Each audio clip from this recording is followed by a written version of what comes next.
Hey guys, it's your girl Matt. G, coming at you. Welcome back to my podcast.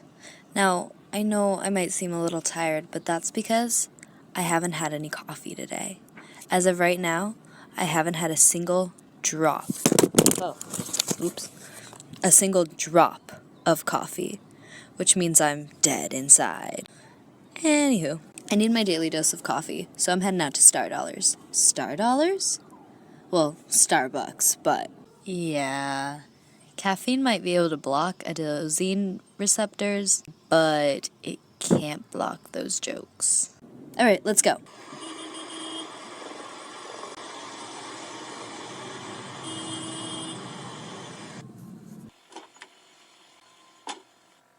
Hi, what can I get for you today?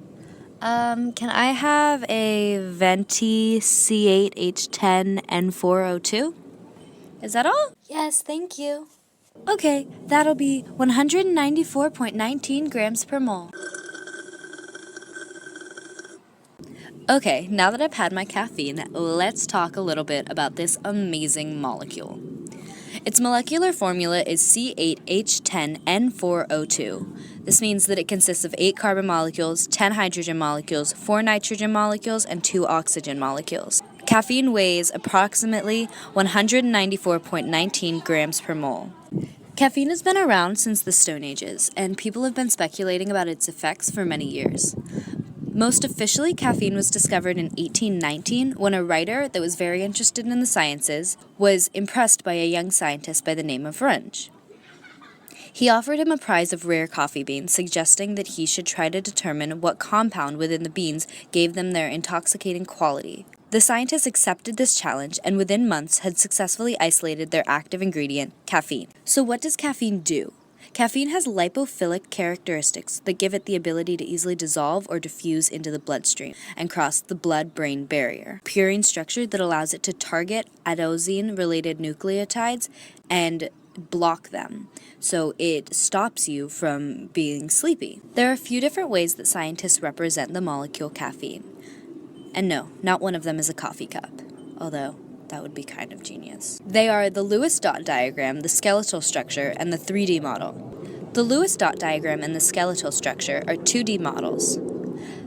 A Lewis dot diagram is a representation of the bonding between atoms of a molecule and the lone pairs of electrons that may exist in that molecule.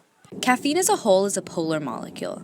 The bonds between hydrogen and carbon are nonpolar, but the bonds between carbon and nitrogen and carbon and oxygen are polar. A skeletal structure is a graphical representation of the arrangement of atoms and bonds in a molecule. A skeletal diagram is a graphical representation of the arrangement of atoms and bonds in a molecule. It allows scientists to, at a glance, determine certain aspects of a molecule because they know a lot about molecules and molecular structures. A functional group, for anyone who doesn't know, is a group of atoms responsible for the characteristic reactions of a particular compound. A functional group, for anyone who doesn't know, is a group of atoms responsible for the characteristic reactions of a particular compound. There are 2 functional groups found in the molecule caffeine, amines and amides. In caffeine, there is one tertiary amine group. The nitrogen atom is attached to 3 alkyl groups and no hydrogen atoms. The second functional group found in caffeine is amides, which consists of carboxyl groups directly attached to the nitrogen atom. The caffeine molecule also contains methyl groups, which are the carbon connected to the 3 hydrogens, the carboxyl groups, which is the carbon double bonded to the oxygen, the alkene group, which is the carbon double bonded to the carbon, and also an imine group, which is the carbon double bonded to the nitrogen. The final structure that scientists use to represent the molecule caffeine is the 3D model. The entire point of a 3D model is so that people can see the molecule that is normally so small and hard to grasp. For that reason, explaining it to you via podcast would be difficult and put you to sleep. And in matters of caffeination, sleep is never something that we are aiming for. There is not one specific way or best way to represent molecules. Each has its pros and cons depending on the question you are asking and answering.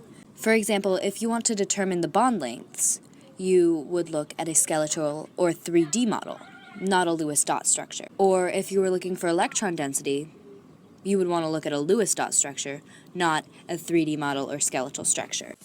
I chose to do my report on caffeine because it is such an interesting and important molecule.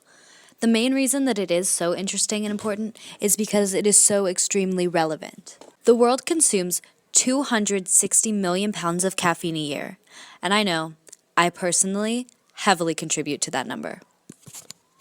All right, that's all that I have for you guys today. Thank you for listening. Bye.